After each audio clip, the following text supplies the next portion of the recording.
There being a quorum, and call the meeting to order. Before we start, I realize that today, 9/11, is a special day in our history, and though the commemorations began at 8:46 this morning, I would appreciate if everyone would stand for a moment of silence.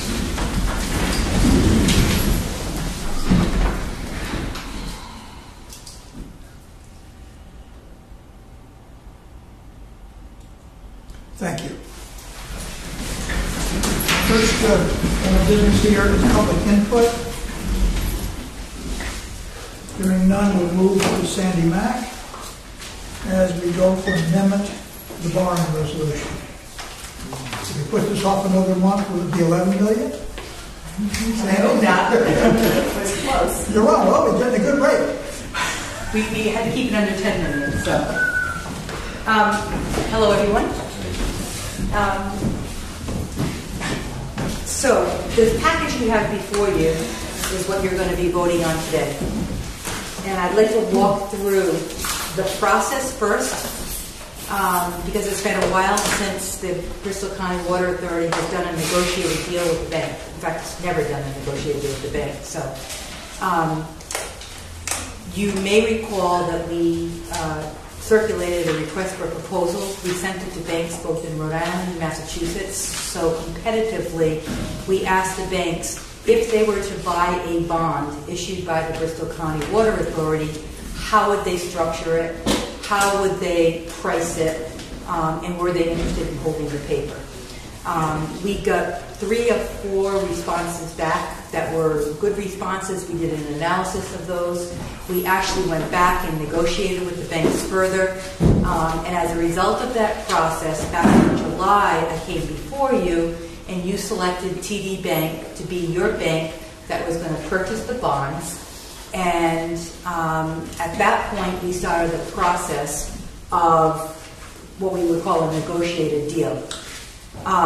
Back in July, we were also at the same time working on the clean water financing, and that clean water financing was subsequently approved. We got the Department of Health approval. We signed all those documents, and you borrowed under your January authority, a portion of that January authority for borrowing, you borrowed for clean water. When we put the numbers together for this capital project, and we looked at the amount you've already borrowed for the Maple Avenue project, we concluded that you were slightly above the $9 million. And so we needed to come back to you for authority in order to issue this bond.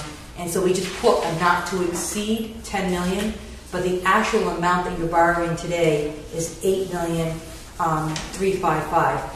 And I want to say something about that number. We actually reduced it further than Pam wanted because you get, or the bank gets a special interest rate, tax deduction if you can be what's called a small issuer and you can issue what they call 265(b)(3), which is a section of the code that allows you to sell your bonds with a further discount, provided you stay under $10 million for a calendar year period.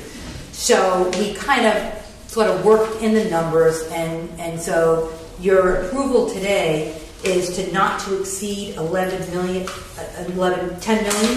And the reason for that is we want to keep you below that $10 million mark.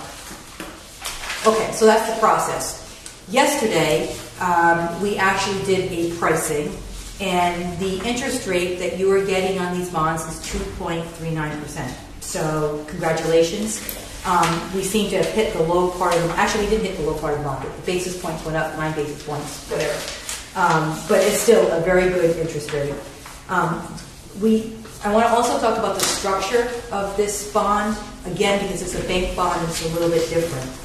So as of tomorrow when we close, you will have $8,355,000 in your coffers. It's your money. It's going to show on your balance sheet as an asset. Okay?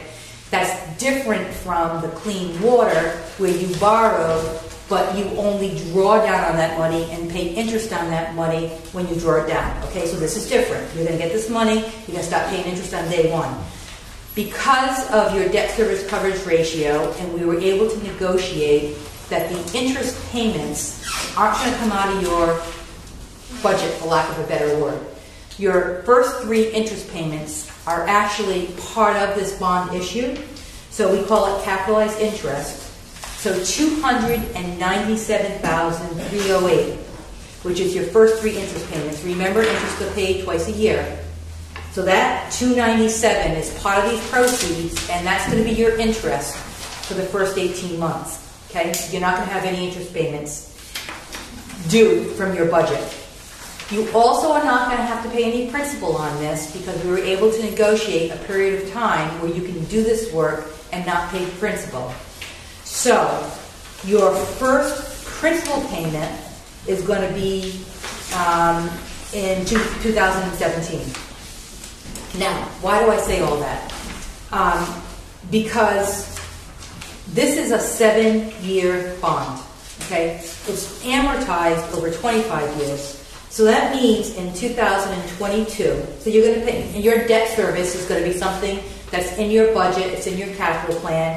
Your principal payment's going to be $350, $360, this is $1,000, $370,000, $380,000, $385,000. Then in February of 2022, you have a decision to make. Either you pay it off, or you most likely, like everybody else who holds these type of bonds, you refinance it.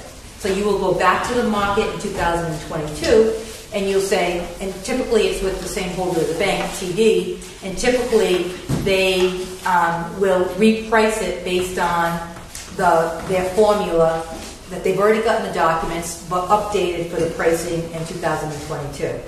So this was structured with a lot of care.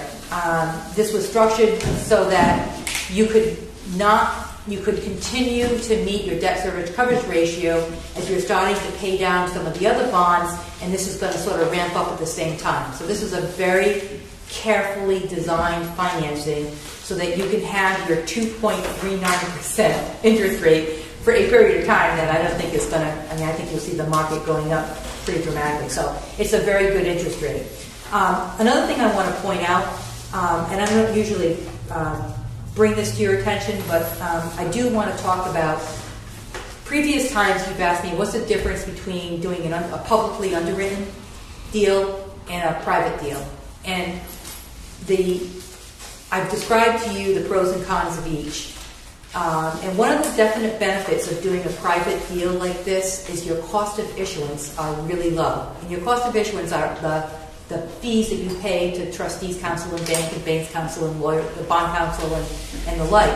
And the IRS code lets you do up to 2% of a bond issue for that purpose. And most of the time clients pay that, and sometimes they pay more if it's a really tricky bond issue. In this instance, your cost of issuance came in at $54,000. That's remarkably low. I don't know that I've seen any bond issue that I've worked on, and I work on a lot, that's been that low. And in part, it's because we know what we're doing. In part, because we get a bank that knows what they're doing. And in part, we've got strong management. And I want to just call out to Mark. He's been invaluable in this process in getting us documents, getting the bank documents, and sort of working the numbers. So that cost of issuance, $54,000, is actually quite low. So, and when you're not paying in cost of issuance, it goes right into your project fund, so you can do another water main or the loan. So, all in all, I think it's been a very successful transaction. Yesterday we priced. We ran the final numbers. Pam and Mark signed off on the final numbers yesterday. And then we have this packet that's before you. The first is the resolution. And I'll take you through the resolution because the exhibits are only part of the documents that Alan and Ray are going to sign tomorrow. And Pam. First of all, we referenced the resolutions that you've taken in the past. Your January, I want to be very clear, you didn't borrow or authorize borrowing $8 million in January and an additional $9 million in July and an additional $10 million here. We keep going back to that first borrowing authority. You're just amending that. So what originally was $8 million is now $10 million. Okay, so just don't think it's additive. The second is, and we make reference to the fact that when you had that original authority to borrow, you actually have 2 series of bonds. So your first series of bonds, what we closed last month, and that's the $1,642,232 general revenue Series A bonds that went and is held by the Clean Water Finance Agency. This is $8,335,000 is going to, is that right? 8,355,000. I said it wrong. 355 is going to go to TD Bank. Okay. So this this is an amendment to those earlier resolutions. I want to also point out some flexibility in the fourth recital, and Joe and I have talked about this earlier today.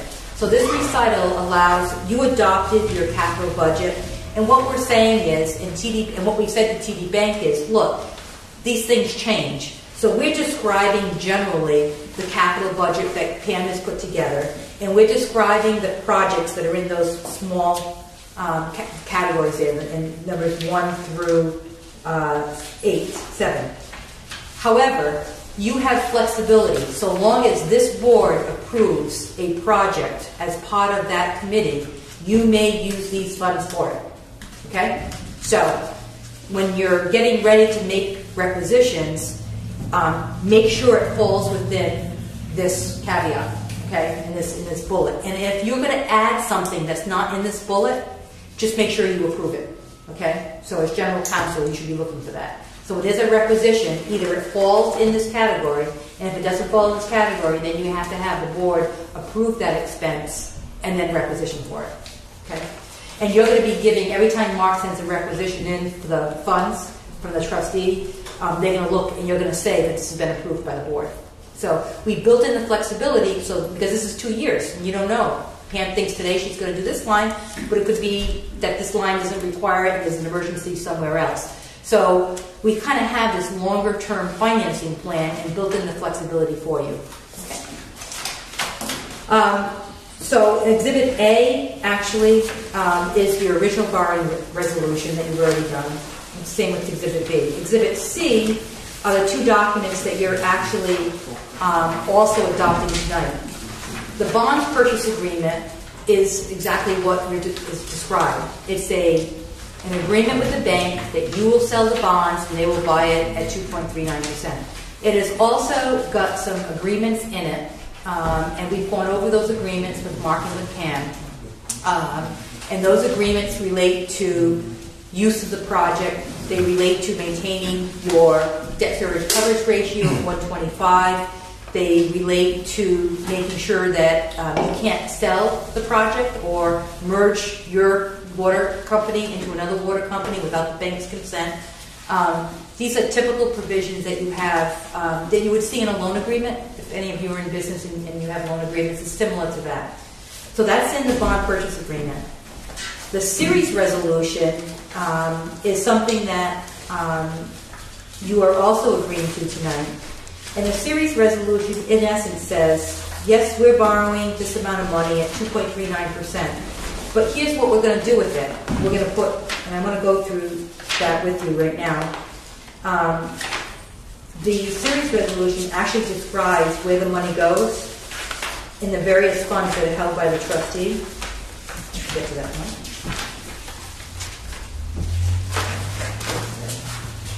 And so what we have is...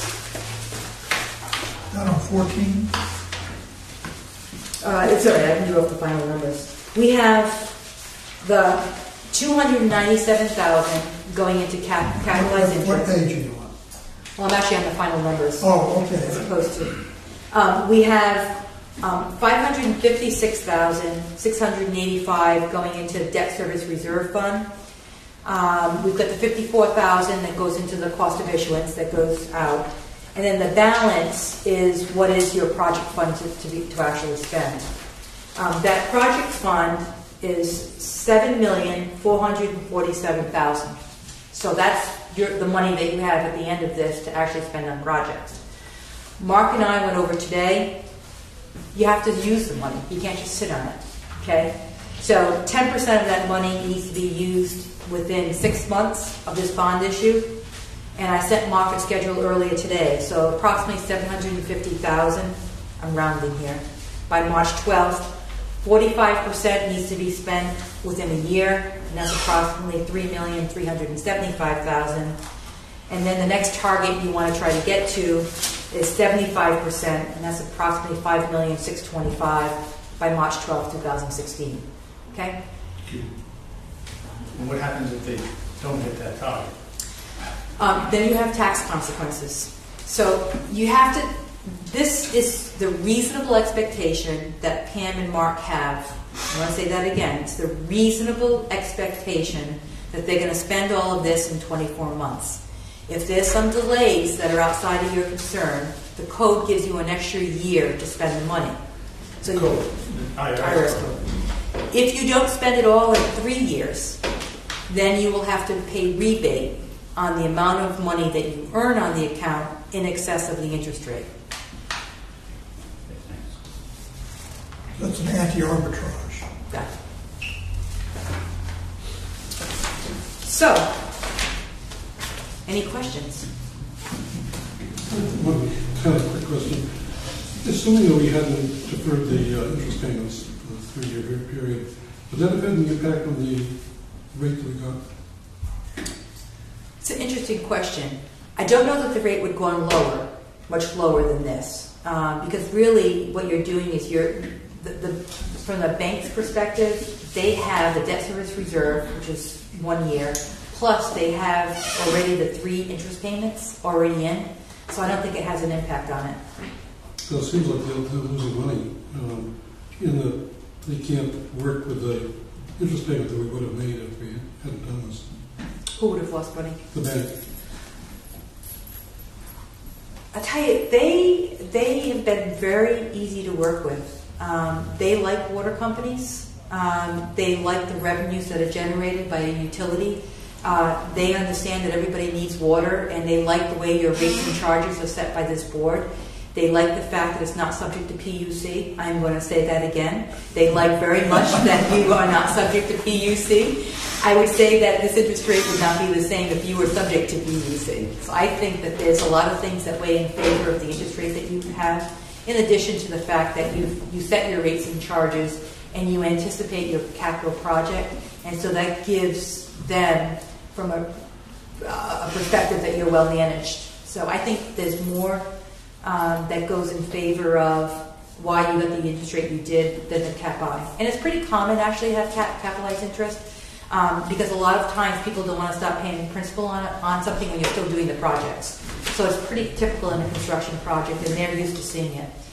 They buy a lot of water bonds in Massachusetts, and they're pretty excited to get into the Rhode Island market. So. Might be a ridiculous question. 2.39 sounds like a great rate. Why are we only getting it for 7 years? Is there a reason we couldn't have extended it for the entire term? It would go higher, I'm sure. It would go higher, certainly. You could have gone 10. We looked at all of this. Right. We looked at 10, we looked at 15, and this is what Mark and Pam are comfortable with.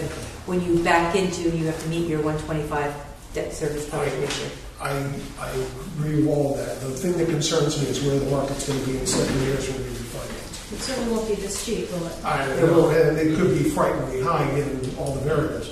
And I'm sure everyone looked at it with a careful eye, but due diligence, I thought I'd ask the question. Yep. So they did look at it, and you had options, and when all other things being equal, this was the one that made up. This is where you were able to do the best and meet your debt service coverage ratio. I don't know, Mark, if you want to add anything more. I think the difference between 7 years and 10, Listening. I believe off the top of my head, it was from 2-3, which was the 7. I think it was 3, 4, 5 to 10.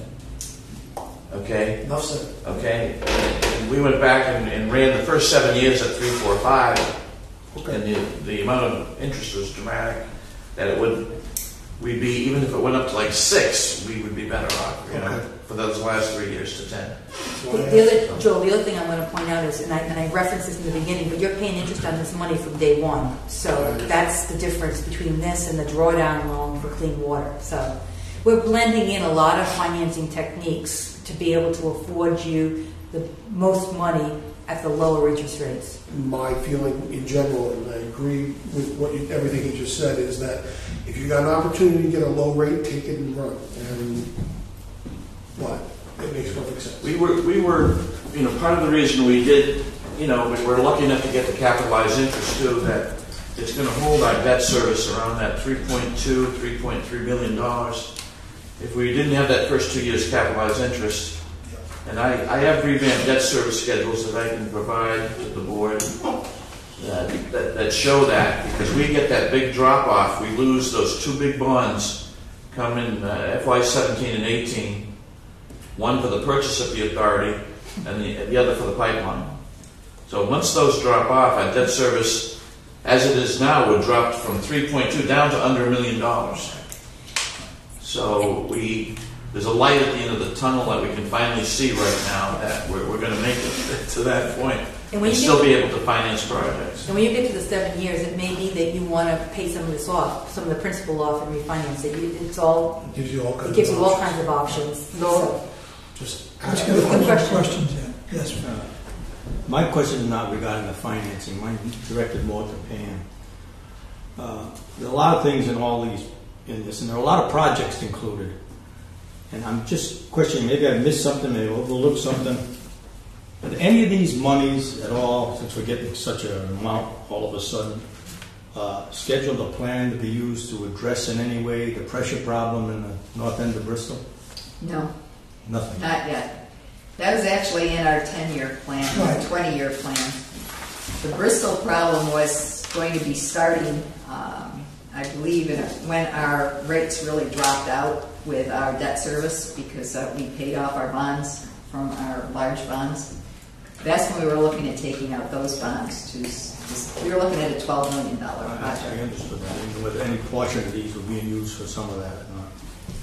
No, actually, I think in about 3 years, I started having funds in there to do the engineering work.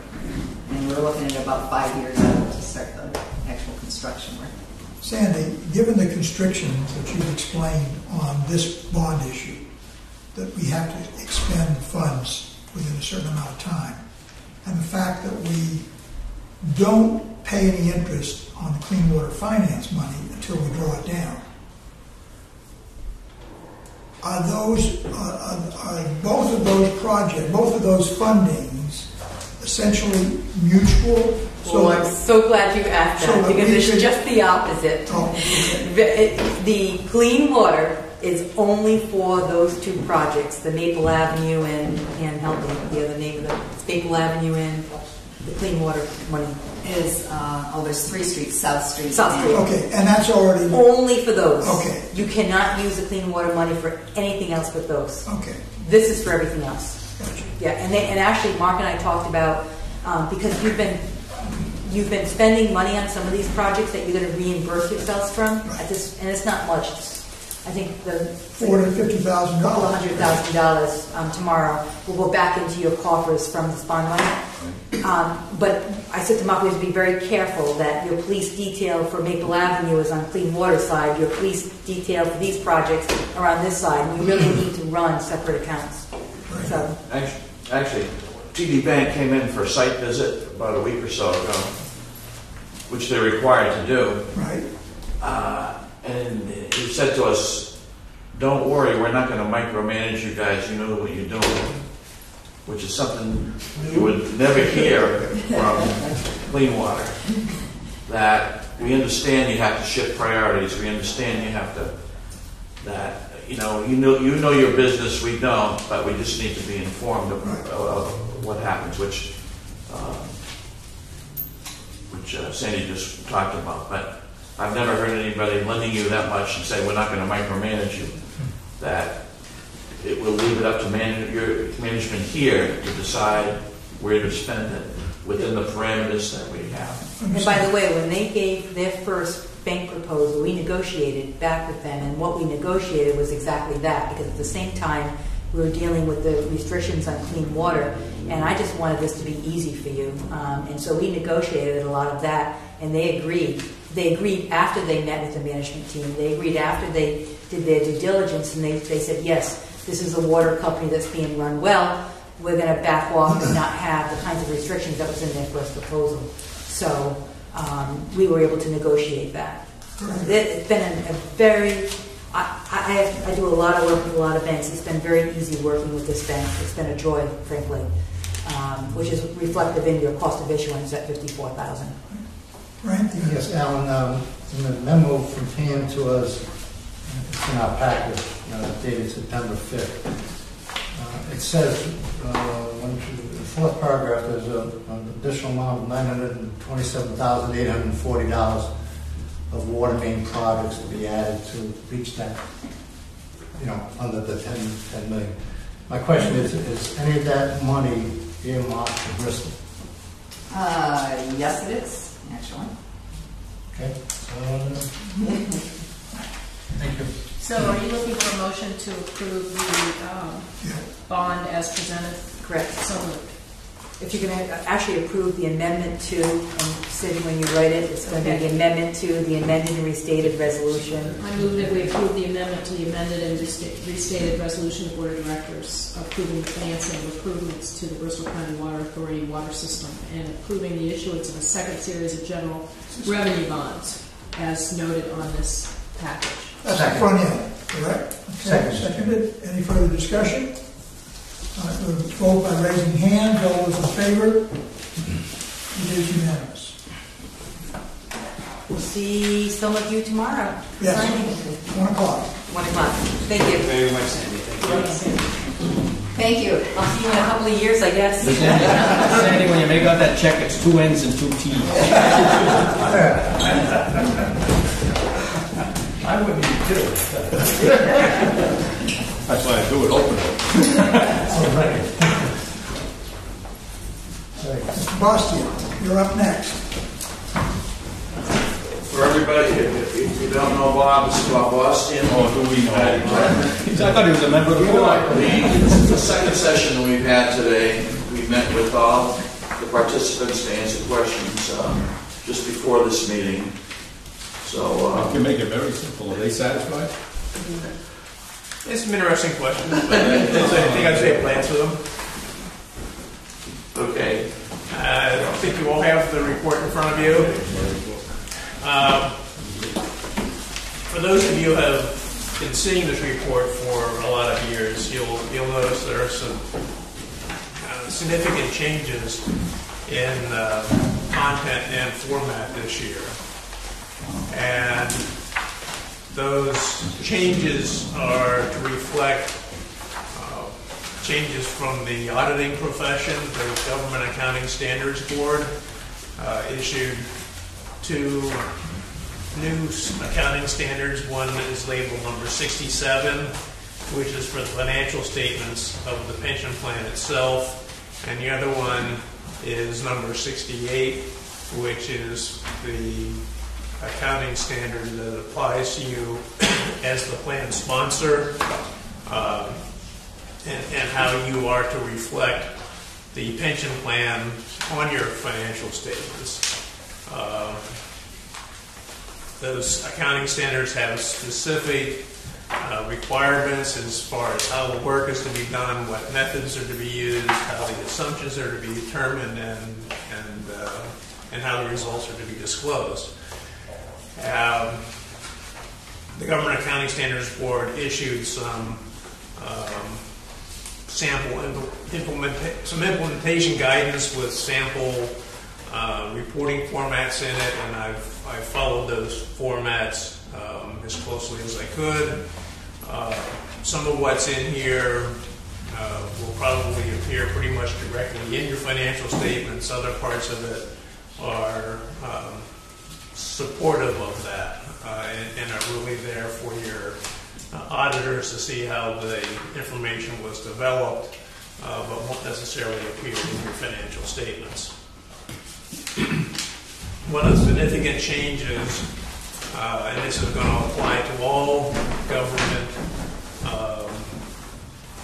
agencies going forward, is that your net pension liability, the difference between your liabilities and assets, is going to show as a item on your balance sheet, which in the past it may have been footnoted in some way, but now it's going to be an actual entry on your balance sheet. So this is when you're going to appreciate the fact that you have been diligent and funded the plan well over the years, because I think there are other government organizations that are going to fund this a very unpleasant surprise. And for you, it's I think you're going to look quite good in comparison. So that's the introduction. I think to go quickly through the report, maybe we'll start with page 5, which shows the what happened to the fund during the past year. A year ago, July 1, 2013, the fund balance was $4,658,000. You contributed $275,000 during the year. You had an investment return of $678,000. There were payouts to the participants during the year of a little over $32,000. $8,000 of administrative expenses, $36,000 of investment expenses, and ended the year with market value of the fund. Now this is as of June 30 of $5,535,000. So you had a pretty nice return on the assets during that year. On page 6, we show what the pension liability is. And this is one of the components that will go into the what's going to show in your financial statements.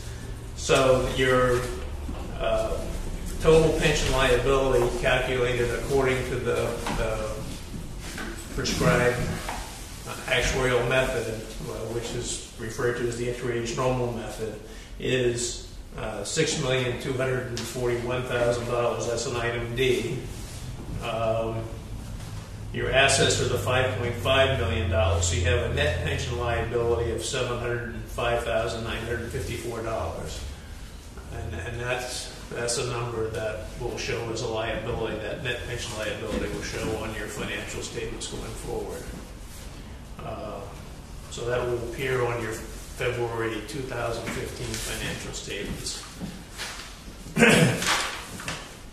The service cost, which is the value of the benefits assigned to current period of service, is $166,000.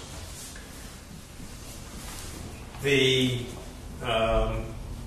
calculation of the actuarially determined contribution for the year is based upon essentially amortizing the difference between the projected value of future benefits, which is $7.2 million, and the $5.5 million of assets on hand. So you have a total unfunded future obligation of $1.7 million. And spreading that over the expected future pay of the group, you have a contribution rate of just short of 15%. Multiply that by the annual compensation, you get a contribution amount of $263,000, and then I've adjusted that for the fact that that would be the amount if it's all paid on July 1st. This is funded more or less evenly during the year, adjusted it for half a year's interest. I come up with a contribution amount of $272,873, very close actually to the amount that you funded for the prior year. So it seemed to be prudent to stay on that same funding course as you've been on. The next page, page 7, is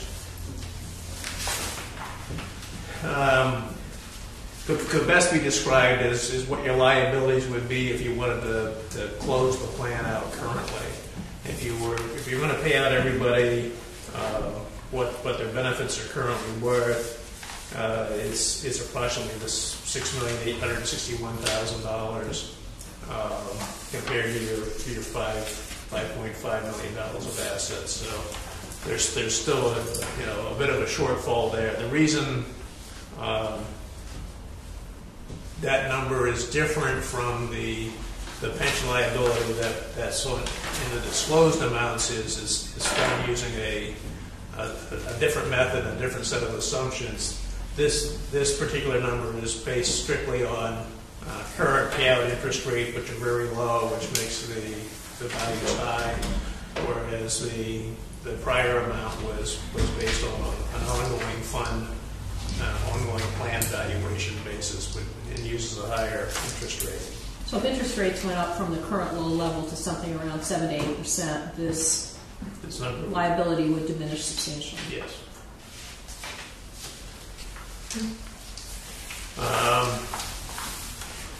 This next section is what would be a part of the plan's financial statements.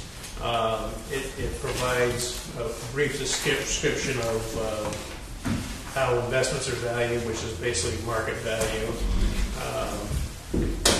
How the plan is administered and what the basic plan provisions are. Briefly summarized on page 8. Page 9 notes the... Would it be appropriate, Mr. Chairman, in the interest of time, to ask questions instead of going through each page at a time? Well, except that I'm not sure anybody's read it. So to be able to ask the questions. In the past, we've had Bob give us an overall, and then we had an opportunity to generate questions afterward, and we get back to him later. Most of us haven't read the plan. Well, we didn't get it until tonight. Correct. Yeah, which, Correct. frankly, I don't think is a good procedure. I think it makes much more sense to receive this, read it, and then have Bob here, a more productive use of our time and his time, to be prepared with questions as opposed to walking through it page by page. I don't think he's going to go through every page. I'll expedite things. Page 9 presents the current basic asset allocation. Your assets are essentially 70% into equities and 30% in fixed income, and that's significant because it's used to develop the investment or the economic assumptions that underlie the calculations. So essentially, the calculations are based upon an assumed 2% inflation rate, 3% salary increases, and a 7 3/4% investment rate of return. Well, with 30% of our investments in fixed income, unless we continue to have a very good stock market, we're going to be disappointed, in my personal opinion. I think that's a very risky strategy.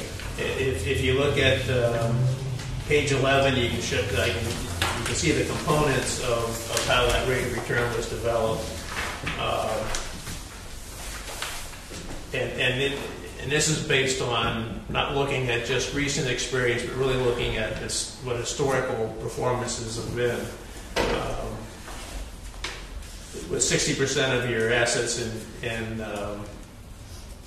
domestic equity, assuming a 7% rate of return on those, 6.5% on international equity, 3.5% on fixed income, and 1% on short term. Those are the assumed real rates of return. The weighted average is 5 3/4. Adding in the 2% inflation gets the 7.76, and that's rounded to 7.75. It's hard to know where we get 1% on our cash when we're borrowing money at 2.3% for 7 years. Well, I understand these are historical, but right. You're right. In the very short term, you're not likely to get those results. But the guidance in the accounting standards is not to unduly weight current experience. I mean, if you were going to unduly weight current experience, you would look at the fact that you earned 15% last year. So we're looking at it long term. When you were last here, I asked what was the assumed rate of return, and you said 6%. Has the market changed so dramatically that we've gone up with 25%? Now, I think you're right. Last year's report did use 6%, and I did make a significant change there. And that is because the accounting guidance directed that change. Are the accountants going to help us if we don't achieve that amount, and therefore we have to come out Well- and gouge our ratepayers in order to fill that gap? My concern is that, we've got the stock market at a historical high with a correction that's inevitable, if not soon. And I don't know if that's the time to use that number and perhaps give weight to a higher estimated rate of return. 7.75 concerns me for the reasons that she said and others that I have on my own. I think it's not an unreasonable number, but it's a very strong number. It's a very aggressive number in my book. Again, developing it from the historical rates of return, real rates of return over the last 40 years, that is what the results give you. Now, I did mitigate that. I don't understand that, because if it was 6% last year, and your assumption is it's 7.75% this year, that has to be, and interest rates have continued to decline, so all that is based on is the difference in the stock market between last year and this year. I don't see how you get there otherwise. If you're basing it on the 40 years return, and you only have one difference between this year and last year. Well, I didn't do it that way this last year, okay? Again, because of the way the auditing standards directed that the work be done, I modified the approach. Now, last year, so I did something different this year, though. Let me finish the explanation. Because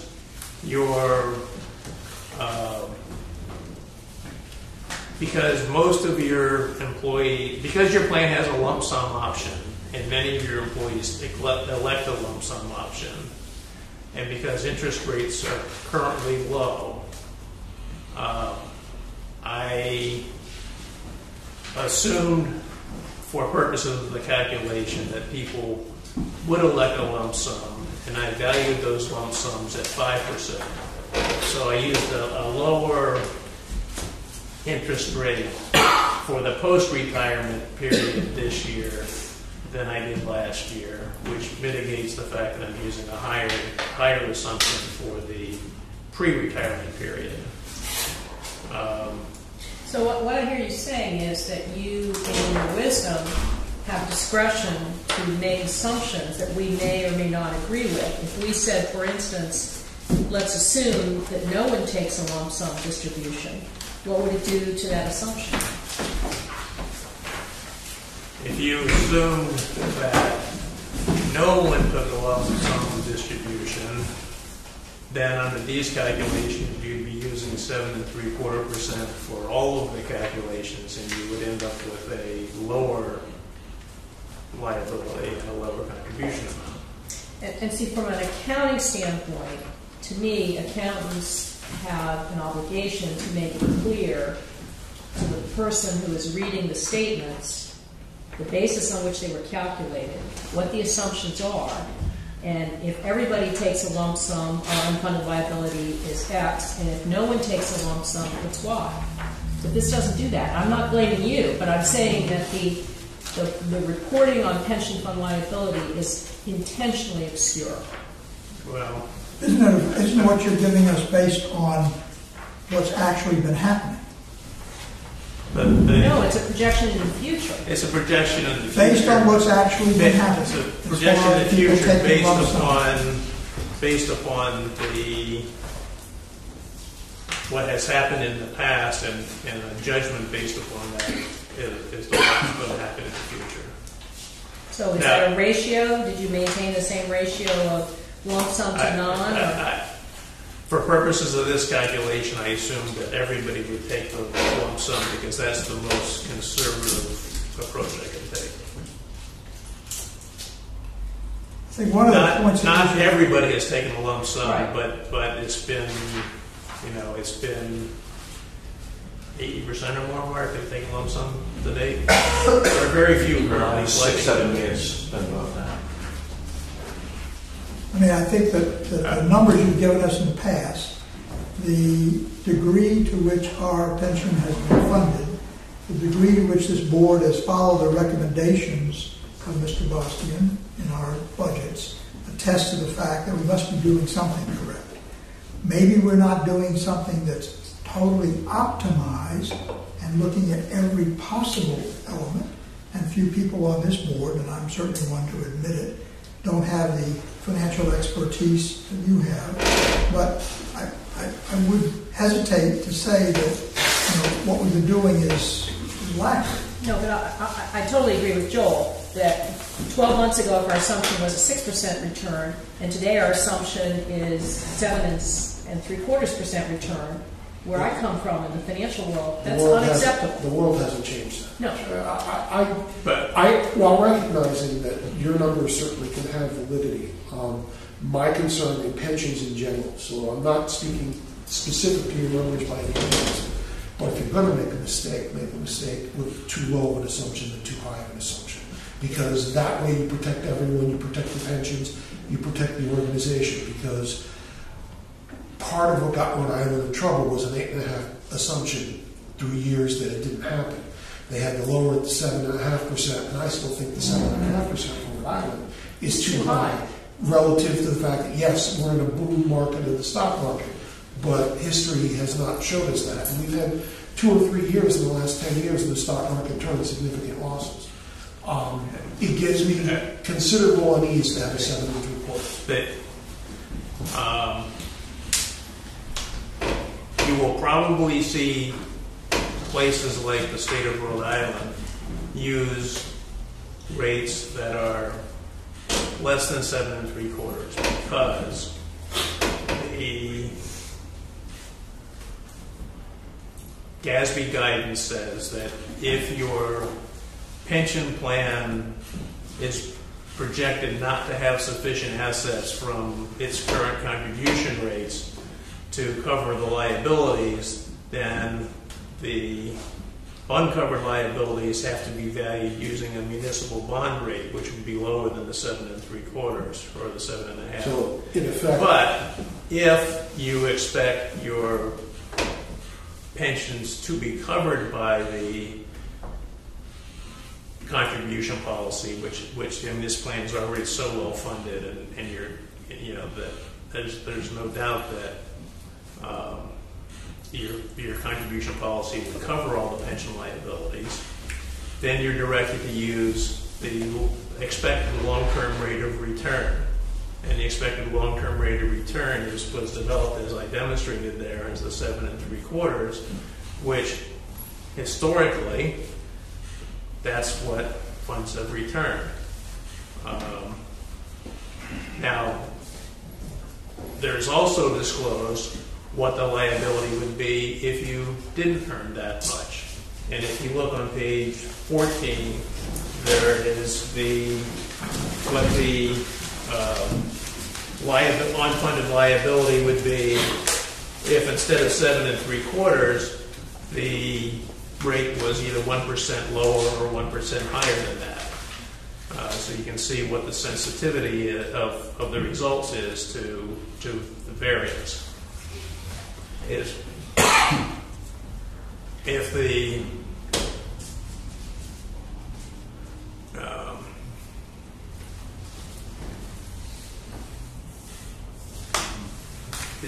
it's probably not to your advantage in terms of your financial reporting to have that liability reported higher than it has to be.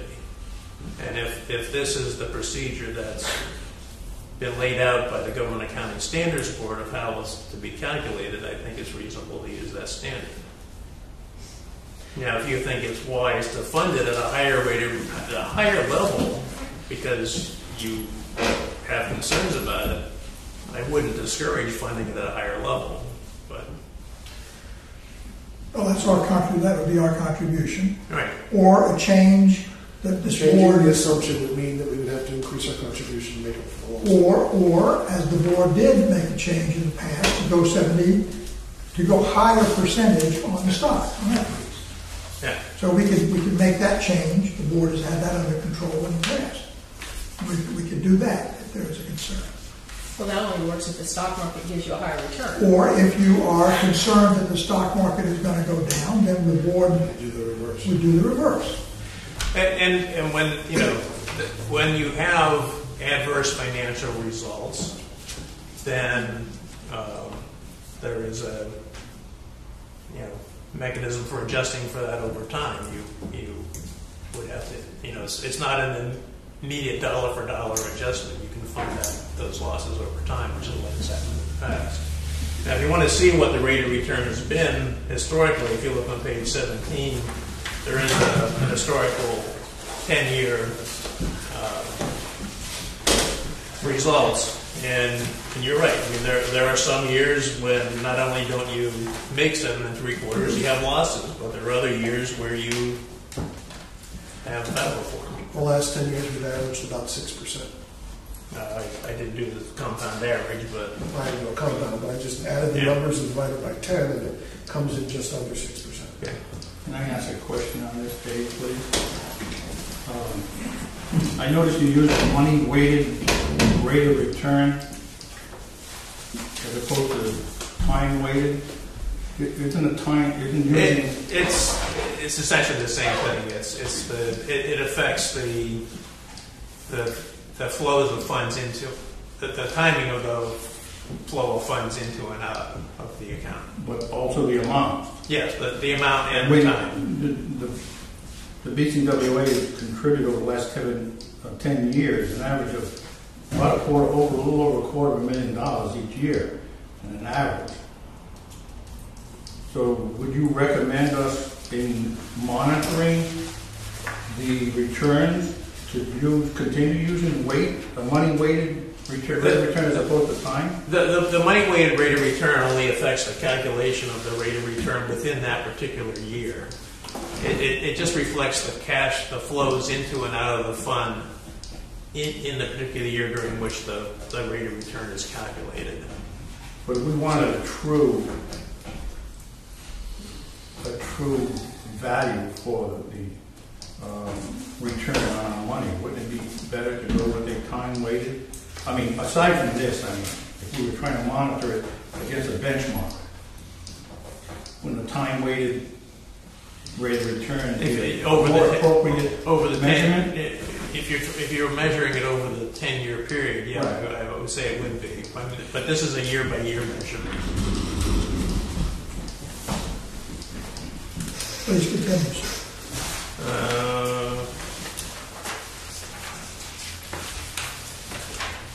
I guess, well, some of these pages repeat in different formats the similar information, but if you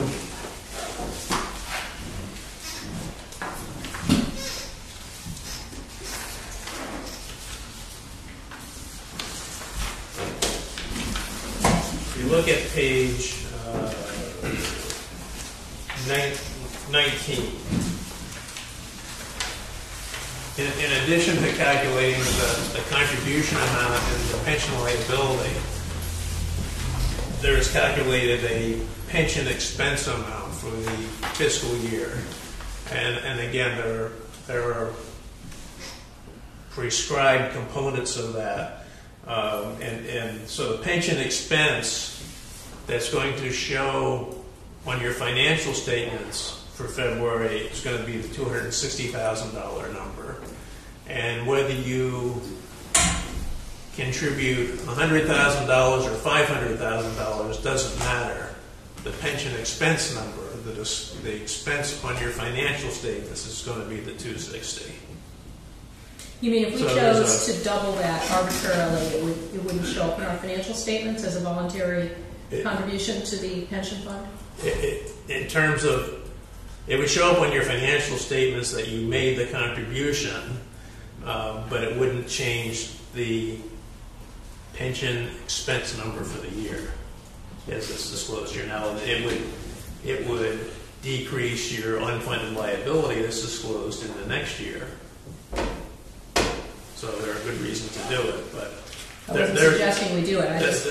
There are the point of the new government accounting standard that's significantly different from what it used to be is that it is divorcing financial reporting from the contribution calculation and the contribution stream. They are distinct calculations now. So the liabilities are reported on your financial statements is the difference between the calculated liability and the assets, and the pension expense is a number that's calculated and different from your contribution amount. And will always be so going forward. So you will be thinking of contributing it in dollars, but the pension expense amount is what it is. Well, perhaps the Finance Committee wants to take a look at this, discuss this further. Mr. Chairman, I would like to suggest in future years that this report be given to the Finance Committee in advance to go through it, evaluate it, prepare a list of questions before this full board looks at it. I personally don't find it a good use of anybody's time to be presented with a very complex report at the meeting. We'll sort of take your idea. I would second that feeling. It's too important a document to just peruse in 15 minutes. Well, I don't I think, think as long as it goes to the Finance Committee for their input, but if we can get it before us till we have, I think It's still should come to the full board, but we yeah, see this in advance. No, this is everyone's retirement. This is not something to do right on. No offense. I'm not criticizing you. It's a philosophical difference. That's all that it we're not taking, I understand exactly. taking a vote on it or anything like that. Right. But I mean, I would also suggest that you give this to your auditors, because ultimately, and do that now before you reach the end of your fiscal year, to see if they concur with my approach and if they'll sign off on it. If they think I've done something wrong and want it changed, then we should do that before you reach the end of your fiscal year. I don't think it's a case of you doing anything wrong. But there have been some significant changes, so I think that's a good suggestion. There can be disagreements, let me put it that way. I think that, the Finance Committee should discuss it and then bring it to the board, and I think the board has to decide what posture it wants to take on an issue of what percentage contribution. And there's ups and downs on both sides of the argument, certainly, because you're right. It'll increase what we have to reflect if we have a lower contribution. If we have a lower contribution, then we will put more money in and be more protected in the future. So there's arguments to be made on both sides, to be sure. However... Right, and try to separate your thinking of contribution amount from financial disclosure amounts, because they really are, they're more different now than they used to be in terms of what the government accounting standards. They're intentionally trying to separate those two. We'll discuss this in the finance. Fair enough. Any other questions? Thank you, Bob. Okay. Yep.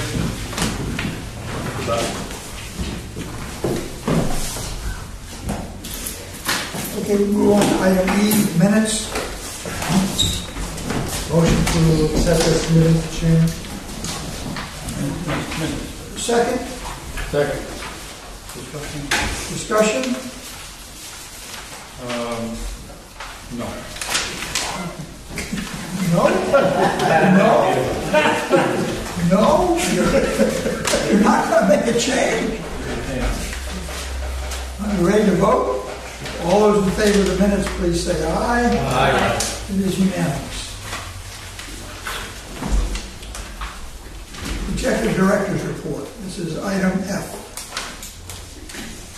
Water production.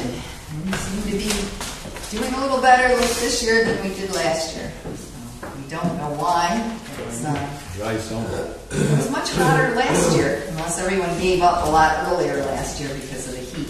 But, Do you track the rainfall in determining the water production numbers? Because I agree, it's been a very dry summer, and that, to me, has as much or more to do than heat. It's the length of time, right, in between rainfalls and the amount of soaking that the ground gets that makes the difference. But a lot of times, last summer was fairly dry and fairly hot as well, but sometimes when it is hot early, people don't water as much later on because they just give up earlier. Quick question, Mr. Chairman, of Pam. Is it possible, in the report on water production and use of, that we do a comparison of because right now we're getting all our water from Providence, and And last year, we were paying one price for, say, 10 million gallons. And this year, because of rate increases, we're paying X amount more. And the reason I mention it, because I think it's important that it be reflected in a written document, because we're pursuing a redundant source. If we can show that over a period of time, year by year, whether we maintain the same use, the cost of that water keeps on going up because Providence keeps on raising the rates. So that would, in my opinion, that would help generate support out there of making this connection to our redundant source happen faster. Just my opinion. And we actually do have a chart in our annual report I that shows guess the that's once a year. I mean, I think that as a director, if I see a monthly report and I can show it to my appointing authority or my ratepayers in Bristol, saying, well, this is what we paid last year. It's $800,000 for the month of August, and because we had a PUC change the rates, we're paying $900,000. And that's why we need a redundant source. I think that the figure will speak for itself. Actually, with last year, we only went up 2%. So it's well, the cost, because we fought it. Yes, that's true. But if we have to fight it every year, it's still going to go up. Right. I have a question on this also. Have you compared the consumption, I shouldn't say that, the intake from Providence has gone up, but what about the actual consumption?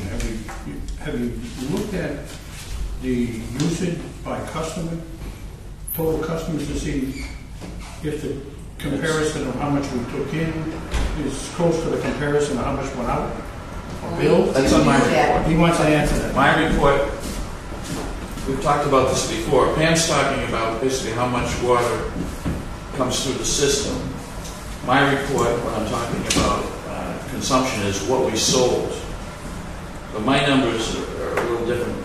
It takes where we bill 3 months, a couple of months in arrears, when we're getting a lot of water in July and August. I don't see that in bills till September and October, when we're billing for June, July, and August.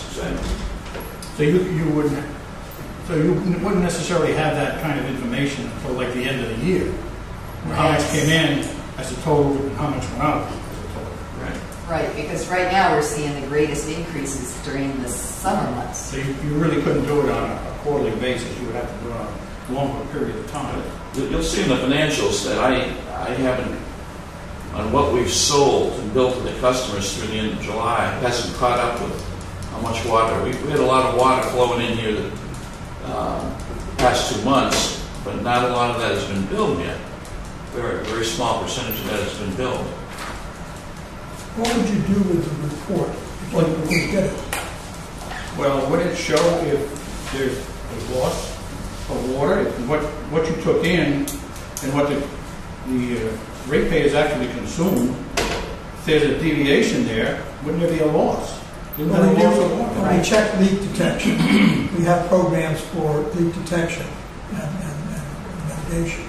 Right, but to measure one against the other, it takes over a longer period of time. Well, I understand. That's what I'm Or saying. that- It's something that we looked at, maybe in a yearly basis. Plus, we're going to have ongoing programs for leak detection too, just water leak detection equipment. We're going to be doing a lot of that work in-house. But that's physical detection. Right. That's going on the pipeline. I'm just looking at numbers as a matter of fact over the period of the year. We do that all the time. Okay. Is there any evidence of increasing losses as the system's getting older? If you look back over a decade?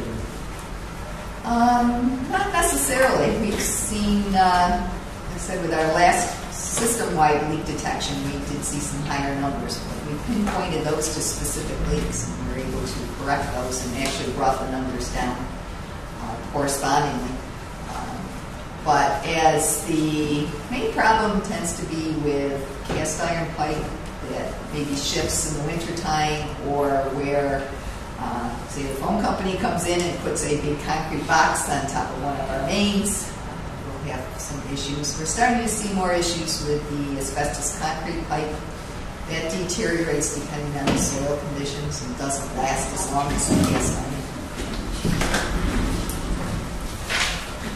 On the Pawtucket, I'm sorry, any other question? On the Pawtucket pipeline, I'm Before we curious. get to Pawtucket, I had a question on the Papa Squash Yeah. situation. In the minutes, you talked about the Water Authority needing to issue a notice for liquidating damages as the project is going beyond its authorized schedule. Yes, we did do that. Okay. We haven't spoken with the contractor yet, but it was a formal letter was sent to the contractor. And then I had some questions about the standards for the installation of the pipe. Bristol County Water Authority has standards for pipe installation that have been around for a while, correct? And upgraded, yes. Okay, because it's my understanding that the standards for the Papa Squash installation called for the pipe to be 4.5 feet deep. Is that correct? I believe so. And the historical standards that we have used call for the pipe to be 5 feet deep. So Depends on the situation. I guess maybe Here's Ken what could address that one. Here's more, what I'm but- struggling with. If historically we've called for a pipe to be 5 feet deep, and for this particular project we wrote new standards for reasons that I don't understand, and it might be useful for us to understand that, it called for the pipe to be 4.5 feet instead of 5 feet. And I've seen photographs showing that the pipe, as it was installed, was not 4.5 feet deep. It didn't meet that depth, number one. And the written standards that the Water Authority has abided by prior to this called for the pipe to be in sand, which would cushion any movement. And these photographs show it in not even gravel. I would call it small rocks. So we've got to address that situation. We understand photographs taken when the pipe was buttoned up for the night. What we did with that pipeline is, first of all, it's an HDPE pipe, which has very different standards than a typical ductile iron pipe does. And we use the American Water Works standards, which has their own standards division. They write nationally approved standards, ASTM standards. The contractor has to comply with those. We had an inspector on site to make sure that the contractor complied with those. We have a lot of photographs that show he did comply with those standards. Someone was taking photographs at the end of the day. This was a long fused pipe. At the end of the day, they brought the pipe up and filled it in to fill in the hole. The next day, they would come in and dig out the pipe all the way back to the section where they had left off, where they had to meet the full depth standards. And then the pipe was relayed and continued on from there. We did have someone taking pictures and claiming we weren't doing it properly. But Yeah, we have plenty of backup to say we've met all the standards for that pipe. Okay. So I guess I'm still at a loss to understand if we have standards that have served us well, that we adopted at some point in the past, and for this particular installation we use different standards. And I'm a layman, but putting pipe 4.5 feet down instead of 5 feet down seems like it's easier to do. And putting it in sand seems as if it's better than putting it in mixed rock. I'm at a loss to really understand that. We did different standards because it's a different type of pipe.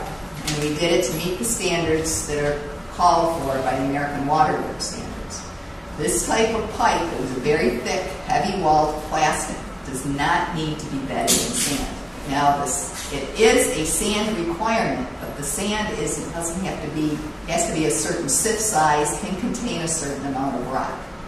And they met the standards, they were tested, the fill was tested, and we are very confident that that main was put in correctly. And you have a comment? Before I jump out of my chair, I would suggest one of the areas, the depth of pipe buried has to do with frost in this area, Right. frost level, and loading. The 4.5 foot is a typical bury with a lot of water systems, 4.5 or 5 foot. The area that we went through, there is no vehicular traffic. We're running through the woods, so we don't have to worry about that loading.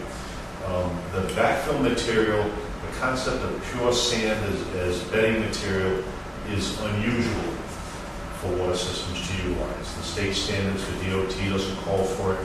That was in a spec here at Bristol County, which was adopted not too long in the past. It was brought in from some other place and adopted. The material that was used for bedding was 89% sand. Not 100%, but it was 89%. What I think some people may be confused at is the color, because it was a darker brown because the material it came from wasn't beach sand. So it's not sand. It was 89% here.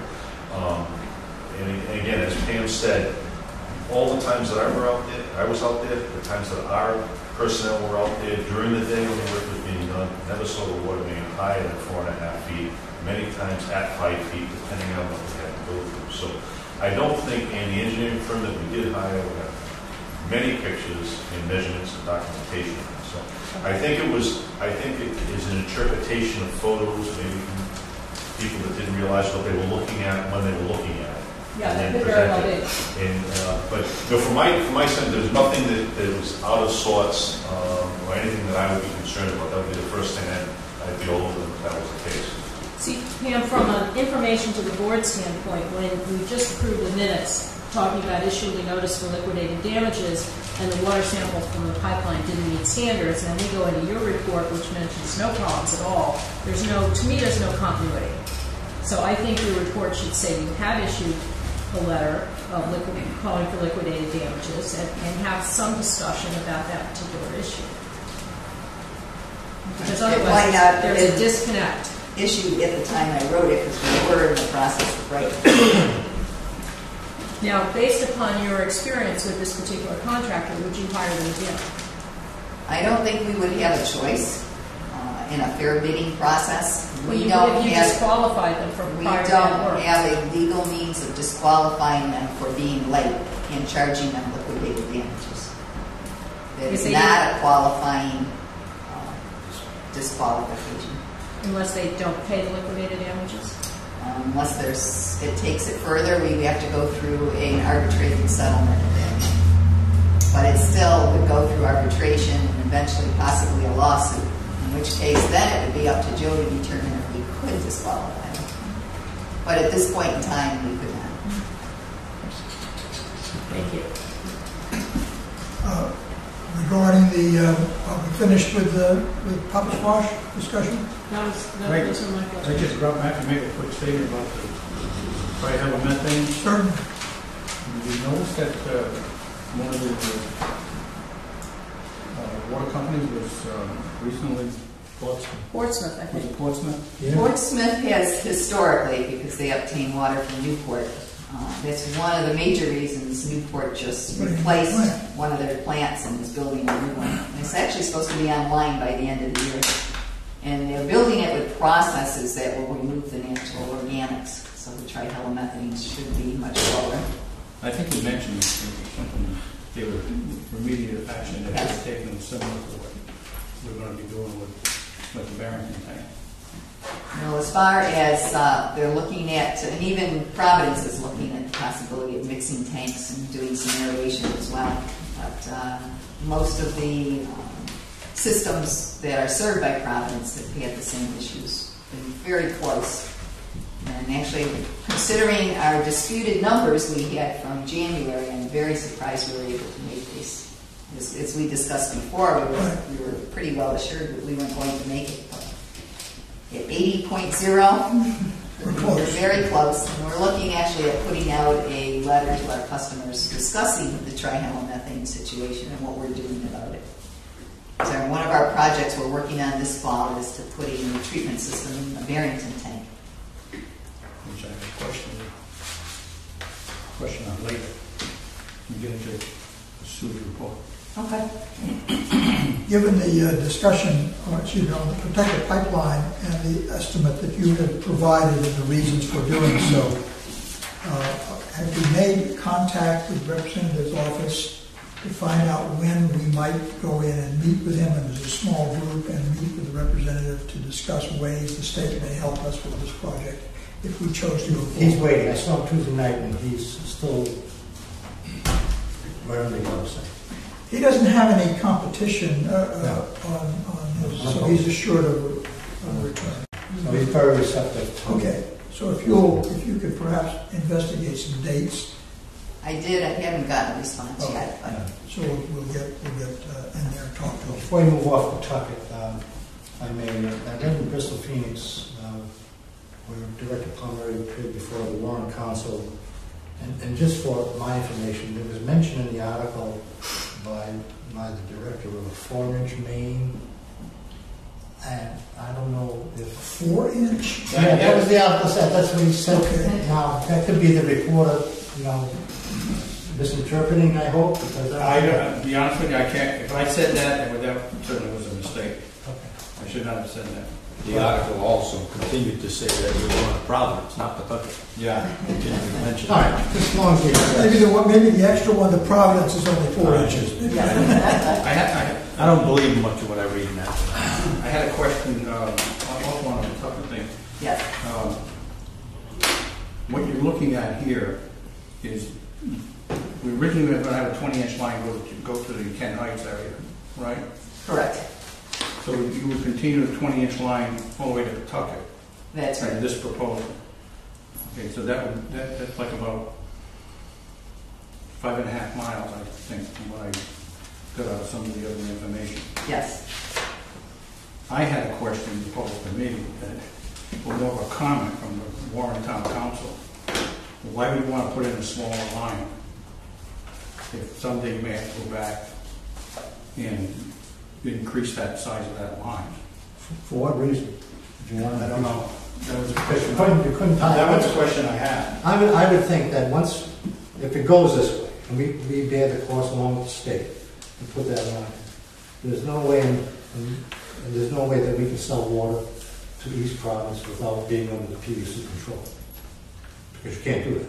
So if we go that way, East Providence is out of the picture totally. I'm sure they're aware of that.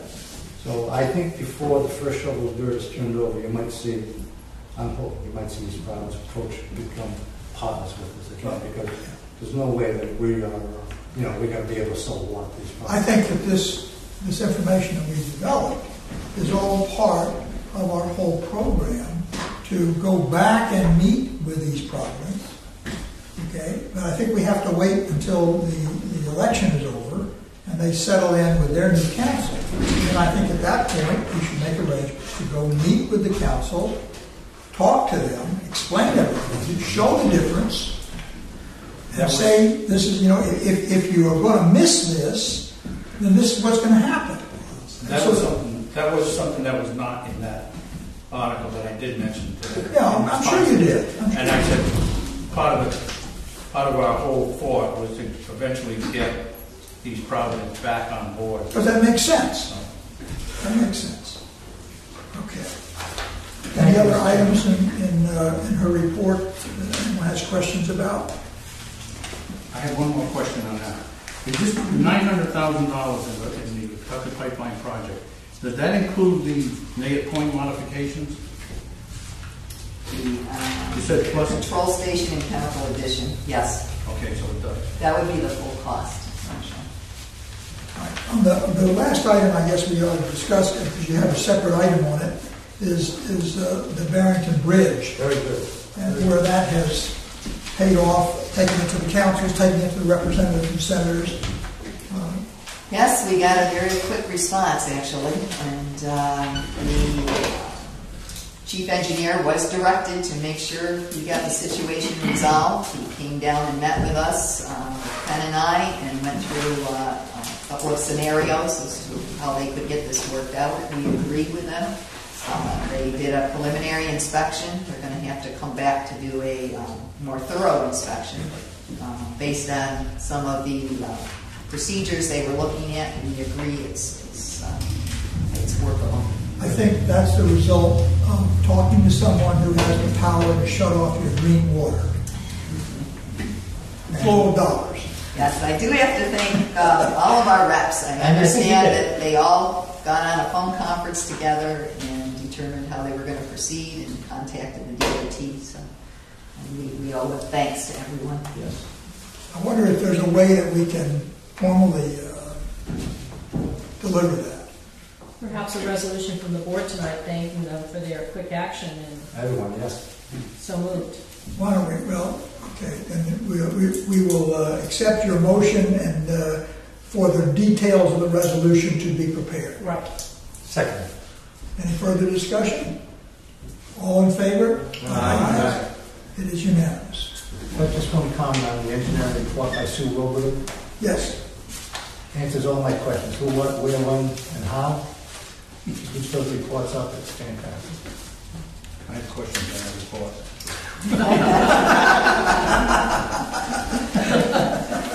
I knew you were going to do that, Frank. That's all right. Frank, you answered your questions. First, answer my question. You're one of 9. So, the tank in Barrington, is that going to have to be taken out of service to do this work? Yes. Okay, easy question.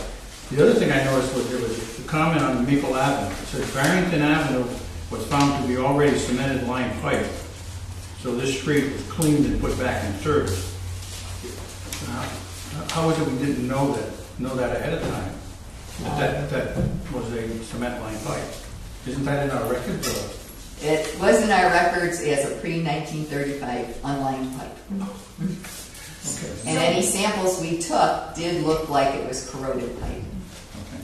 So as we find that it had some, at least for some of it was cement line, do we correct our records? Yes, of course. So part of the GIS thing is going to, over time, we're going to have an accurate map of the condition of the pipes. Exactly. Okay. Any questions about Randy's report? Yeah.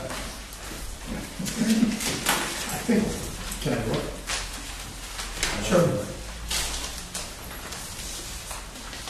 No, great report. Questions, Frank? No, I concur. Okay, I guess the financial agreement, Oh, we got easement request. No, we have the financial report. Chief, he's going to make this exceedingly short Yes. so that the finance committee can review it. Thank you, that was a great job. That's all triple spaced. Is that enough? It's fine. I saw the triple came and said we're in the black. Give the people what they want, right? Okay, quickly, That's the key word. you may look around and look at a lot of employees that look very tired because we went live August 1st. Yes. So the financials I've given tonight are through the 31st of July, which is the last time we had running dual systems that compared both. Both had to tie out to the thing. But we've, starting August 1st, we've been running along day by day, proving out every day. Few little things are coming up that we're working out, but the way we extrapolate from the new system to get everything we need to do financials comes from different sources, different reports. So August will be a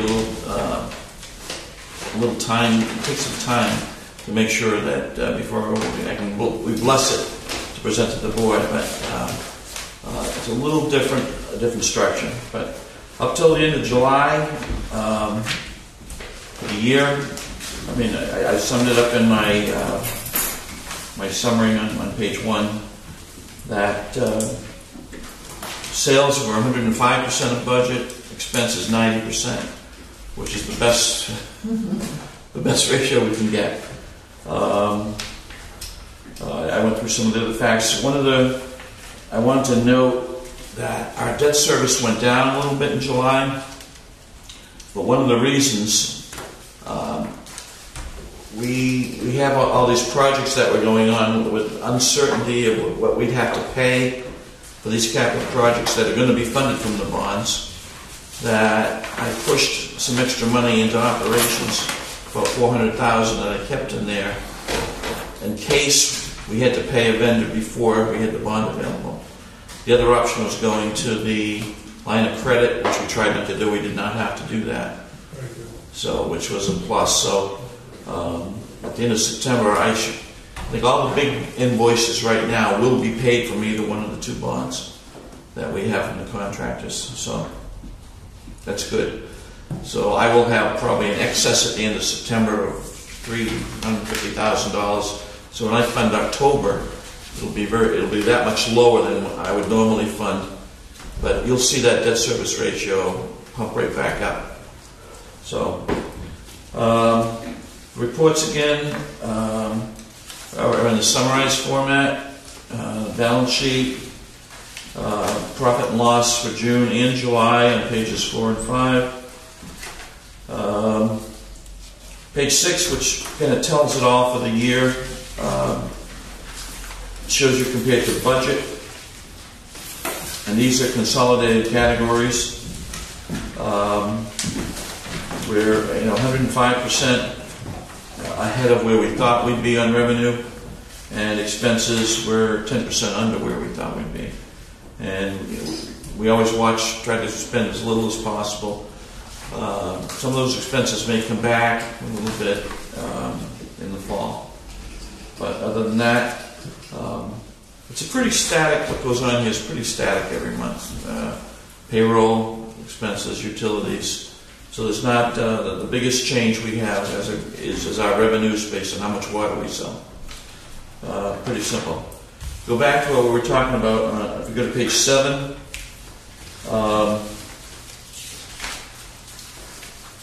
If you look at dollars billed up through the end of July, we're up 3.96 over last year. That's with a 4% rate increase. So that kind of tells me we're just about where we were last year in consumption, and with the 4% increase. Page 8 is just a chart. If we go to consumption on page 9, you can see although our purchases from Providence have been up July and August pretty significantly, at the end of July, the number of gallons actually are down a little over 1%. So That's billed. that's gallons that are billed, delivered, Right. versus not that came through the system. Because that difference goes to flushing, leaks, whatever. As well as wholesale sales we sell to when they come fill up the fire trucks or the sweepers. So those numbers make sense based on the rate increase, but I expect that negative to probably start to go positive as our billing gets through September, October, November, which will incorporate those summer months.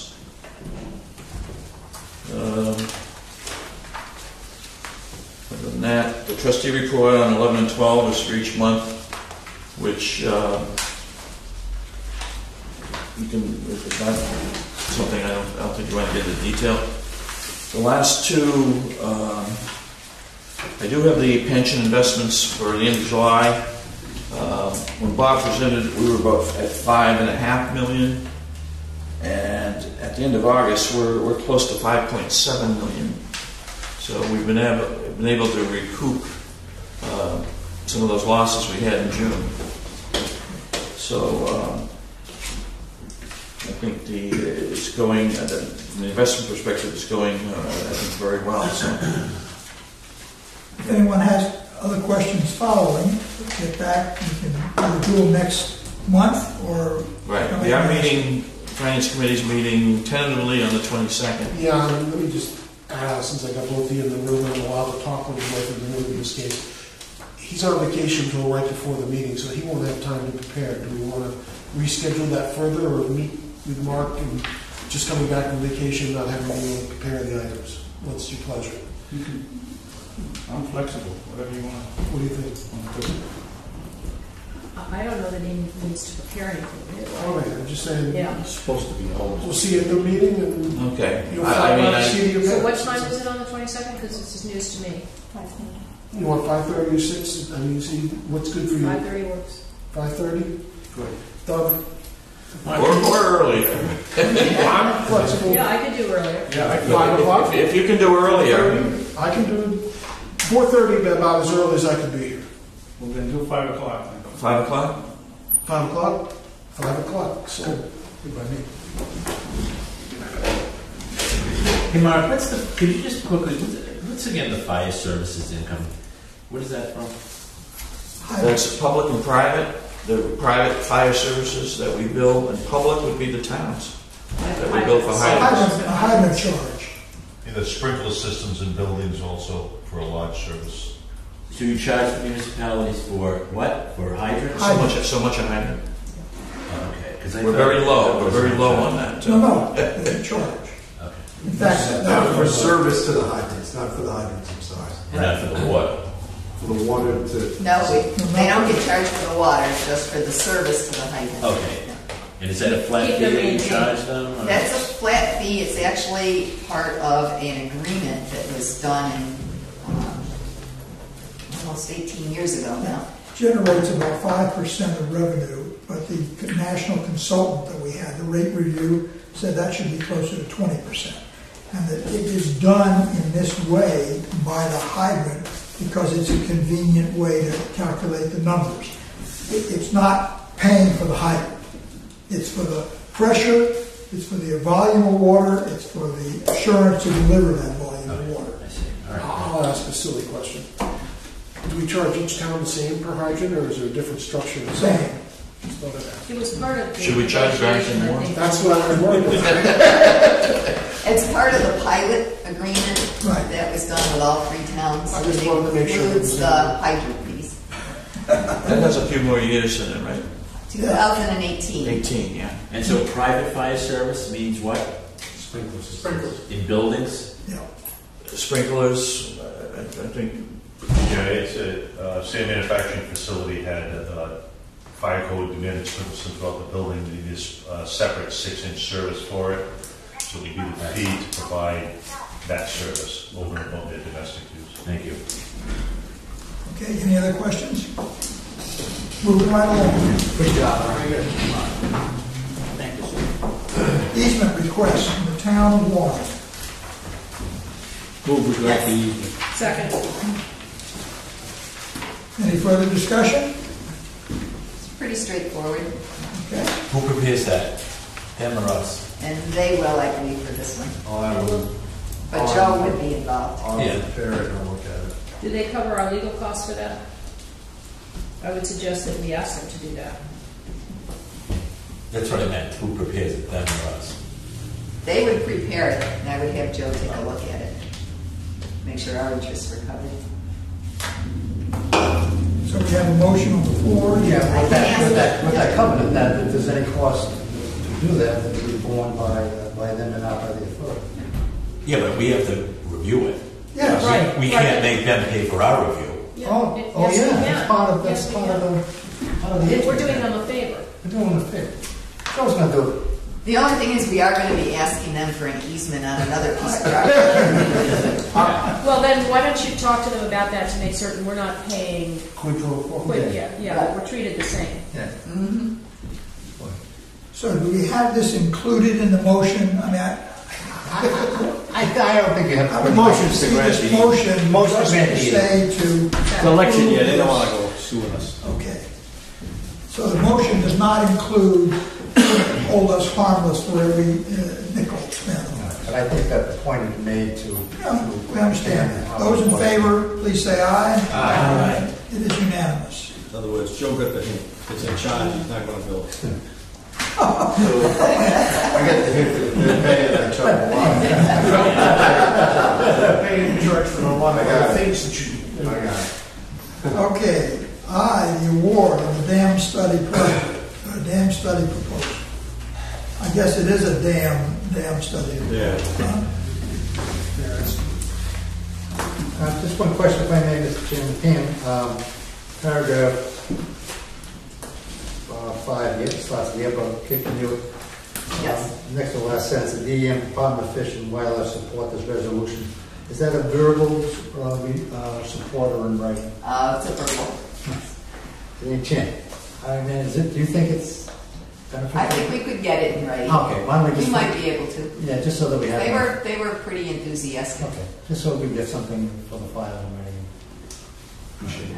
So if everybody's read, I'm sorry, go ahead. I just had a question on the very last line where it said, $35,000 cost. Correct.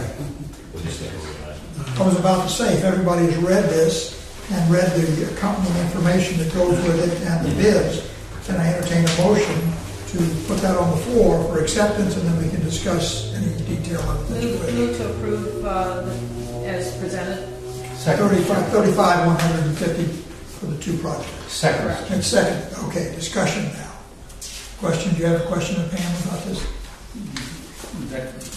that in our budget? I mean, is that something that's not a problem as far as we're going to pay for it? Or? No, but it's actually going to get charged back to the water resource board. Yeah, the state pays for it, right? Yes. And if they don't, I've got Joe lined up. All right, further discussion? Ready to vote? All those in favor, please say aye. Aye. It is unanimous.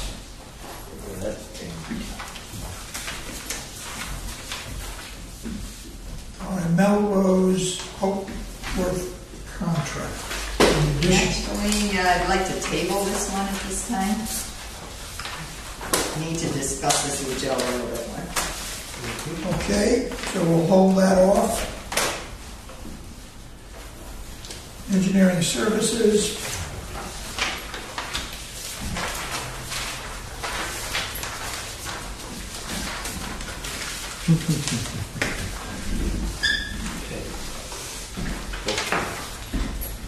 I had a question about was that the Melrose and Hopeworth?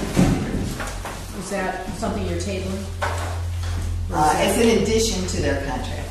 Okay, my question was that there's an existing 6-inch main that you're having to clean and line instead of putting in a new 8-inch main due to the Verizon ductwork on top of our water main. Do they have an easement in order to do that? They're in the public right of way. I see.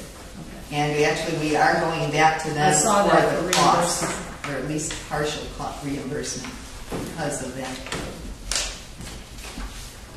All right, so you want to bring us up to date on the engineering services and how you want us to act? Yes, I just wanted to bring this before the board. We had awarded engineering service contracts to a number of engineering firms based on their different categories. And then when we want to do work, we actually issue a task order to the appropriate engineering firms. And then we ask them specifically to give us a cost for a specific project. And then we compare what they give us back. If it's between several engineering firms, we look at what is the best option for how we want that to work.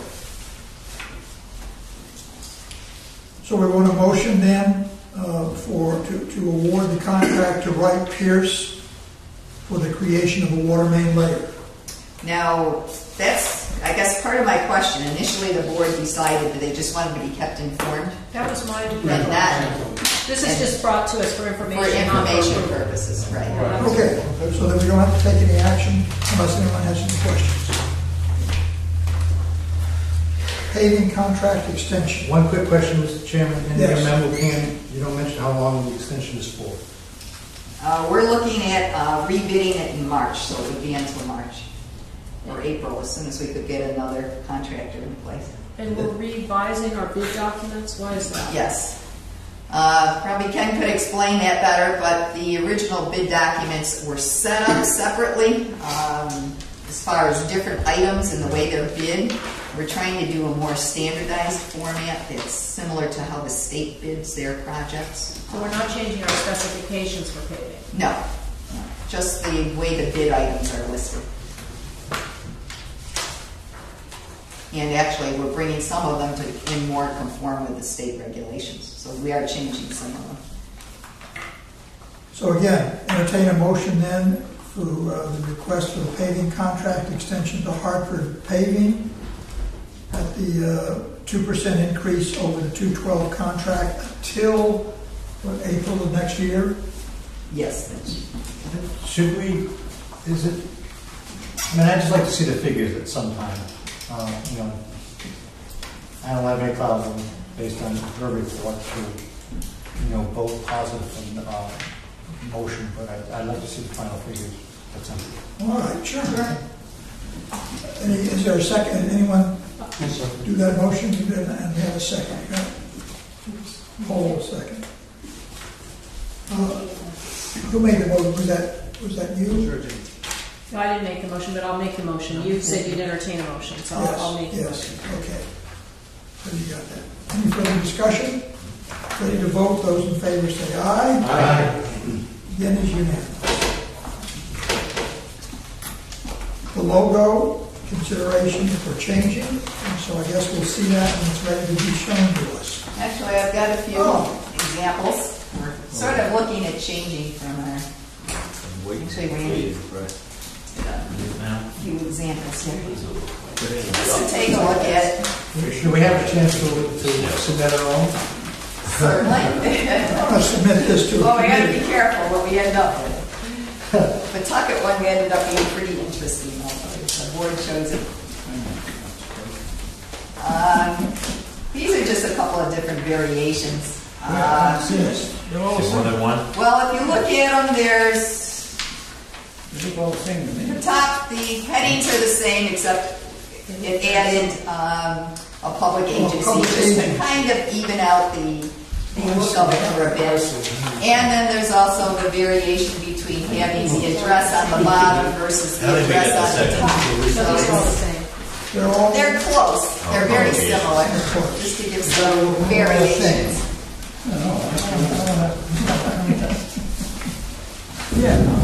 You can see what staff, how staff is trying to manipulate this. Yeah. They've already Give you very little picked, choice. they've already picked the change in the logo. They're just manipulating the additional information that goes with it because they've already picked the way it's going. Best idea is to keep the Doesn't make us choices feel narrow. I like this one.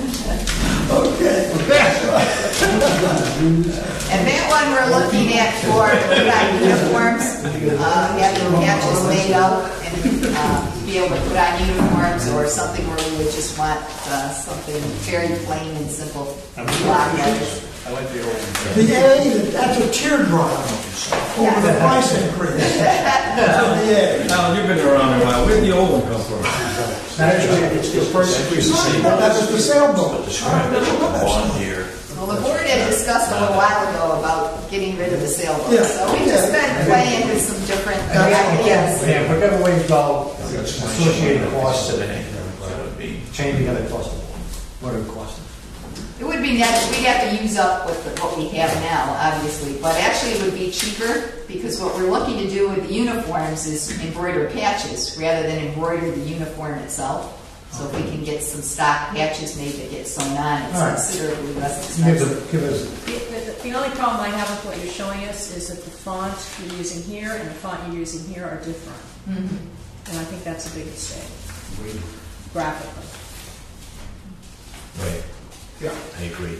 And is there is this a confusion that it's not a public agency? It should be consistent. I mean, what's You the look at point? any professional organization. No, I different for think each Randy town. just liked having something there because it balanced the, Let's talk about this next month. just some ideas. Let's talk about this next month. We'll put it back on the agenda, and every director is invited to submit his or her favorite design, if you have a different one.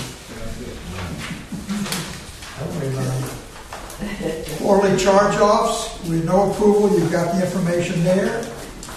There was board correspondence. I had a question about the water line protection plan. Yes. As I saw the materials, we're not getting paid for this, and I had some concerns about the fact that this says the safety valve waterline protection plan is fully endorsed by the Bristol County Water Authority. And we have a letter on our letterhead urging people to sign up for it, and I'm not comfortable legally with our liability. Yes, we did bid this. It was No, I a understand. program that the board bid and supports, but it's totally voluntary. I understand all that, but if I receive this, and I'm a little old lady, and I read it, and this company has a problem in the future, they're going to come after us. This says everything, I mean, we fully endorse it. Yes, we do. This has been, Did you review these with Yeah, us? so part of the You're comfortable part of with the this? contract is they have to indemnify us. That they, if we get named, which I suppose somebody could, but And this is a company whose financial wherewithal we're comfortable with, standing yeah, behind that endorsement? they do Tuckett, Providence, North Providence, and Warwick. Providence. I will tell you, I mean, just anecdotally, they do a very good job. I know Pawtucket, they'll come in, you'll see, they'll come in once a year, and they'll show you the number of claims they had. They'll give you a comparison of what they spend on it as opposed to what the person paid in insurance. They do a pretty good job. Yeah, my only concern was if they, disappear, that we've endorsed this to our customers. Right, so if they disappeared, the contract would be null and void, we'd probably send out a notice, but they've been around. Okay. They really have done a pretty good job. Thank you. I'd like you to know, though, it's still confusing to some people. They really think that they're not really clear what it's about. I've had questions addressed to me. That happens. What is this? Why have to do this? And they don't really understand, I think, that it's voluntary. I think you're going to find that you're going to get a certain amount of questions from the public, because as clear as they try and make it, as clear as you try and make it in the letter, you're going to have some folks who have questions, and you'll probably, if you haven't already, probably customer service will receive some calls asking that. We did a training session with all of our staff, including customer service. Have you had any calls? Not yet. Really? No. We figure give it a couple weeks and we'll start getting. Just quickly, how are these brochures being distributed? I haven't got. The company mails them out. They mail them. We give them our address list for our customers. Because I haven't gotten one. I got one. They're got one from another just company. being sent out Yes, as of earlier, the yeah. 26th, I believe. But they're available at the front desk. Somebody must have got wind of it, because I got one from another company. Well, another company has been sending them out. This other company doesn't have the best reputation. The whole issue, we did it as an organization, is to make sure we get the best deal for our customers. We had very stringent specifications as to what had to be provided, what was included in the cost. And we negotiated a pretty low cost. From what I can see, we're about the lowest of all of the other utilities, and actually lower than what I pay in Providence. They've been, as time goes on, they're getting more and more experience with this, and they take a look at our neighborhoods and how long the pipelines are and what they can actually expect for costs when they have to actually perform the work. And, we've got a very good deal for our customers. And again, it's totally voluntary. It's available for the customers that want it, and there's really no other pressure for customers to purchase it. We recommend, especially if they have older houses, that it's certainly very worthwhile. Older pipes have more prone to leakage, and it's very expensive to replace those pipes. And it can cost you $2,000 to $5,000 to have that work done. And the problem is, it's not something you can wait on. You have to get that repaired immediately. I used the example of the golf shop situation when I was there. Okay, we have that board correspondence, which everyone can see that came from the state. And we've already taken action to thank our representatives for their part in this. Our next scheduled meeting is the 29th. Do we have any other business to discuss? Entertain a motion. Well, actually, just as a comment, it's 10/29 in October. As we were thinking, we may not need to do our regular board meeting this month. We might be looking at a bid or two, so we may need to have a special meeting perhaps sometime before then. And I'm not going to be here on the 29th for the conference. I may be campaigning, I don't know yet. We'll have a quorum. We'll have a quorum. Yeah, we'll have. We won't take up anything for it. All right. Entertain a motion to. So close this. just look at the March report.